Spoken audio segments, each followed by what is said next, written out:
It happened in December 2018. I've been running a pizza store for a long time in a small neighborhood. I got an order call around 12 p.m., which came from an apartment building B, number 201, which was located in a remote area. It was almost the closing time of the store, so I was sure there will be no more orders. And to save about $5 for the delivery fees, I decided to deliver it myself. When I rode my motorcycle following the mobile phone navigation, I saw apartment A written on a fairly old wall, so I thought the building next to it would be building B. So I stopped my motorcycle nearby and went into it. Since the building was so old and unmanaged, the numbers on the doors were worn out, and all the sensors did not light up while I was going up the stairs. However, I know that many old apartments are often out of light, so without thinking about it, I just turned on my cell phone flashlight and continued going up the stairs. There was an amulet attached to room 201. And reading those Chinese characters, it wasn't that important meaning. And I checked the number to see if the number was correct, knocked lightly on the door, and heard a woman's answer. And I heard the sound of people standing up. Then the footsteps entered somewhere from the living room. I felt like I could hear the floor creaking well when she walked, maybe because it was an old apartment. They don't have to look for the wallet because they paid in advance. I was wondering at first, but decided to wait a little longer, just in case something happened inside. So I waited in the dark for 3 more minutes, but there was no sign of people coming out. I knocked again and rang the doorbell, but after that, no answer was heard from the house.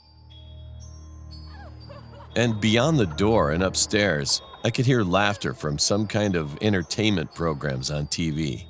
I waited to see if the person inside went to the bathroom and knocked again, but no one didn't answer. I couldn't wait any longer, so I called the number I got. Fortunately, the phone was connected quickly. Pizza delivery. Please, open the door. It seemed that the person who had ordered wanted to give her children at home for a late-night snack while working overtime at work.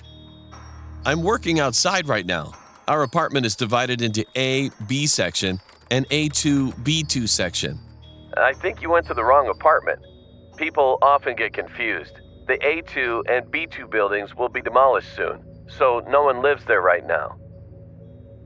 When I heard that no one lives in building A2 and B2, the TV sound heard beyond the door and upstairs suddenly stopped.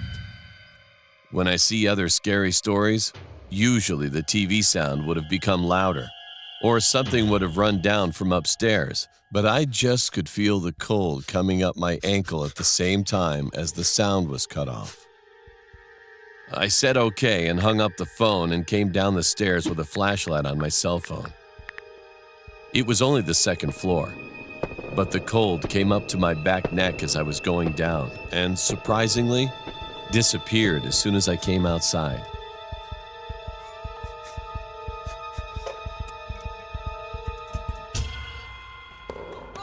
When I came outside and looked up, all the lights in the building were turned off. I mean, the lights of 201 and 301 were literally turned on at first.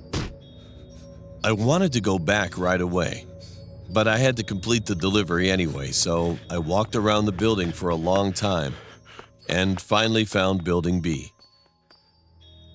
The apartment's lobby was lit up and seemed that people were living it there.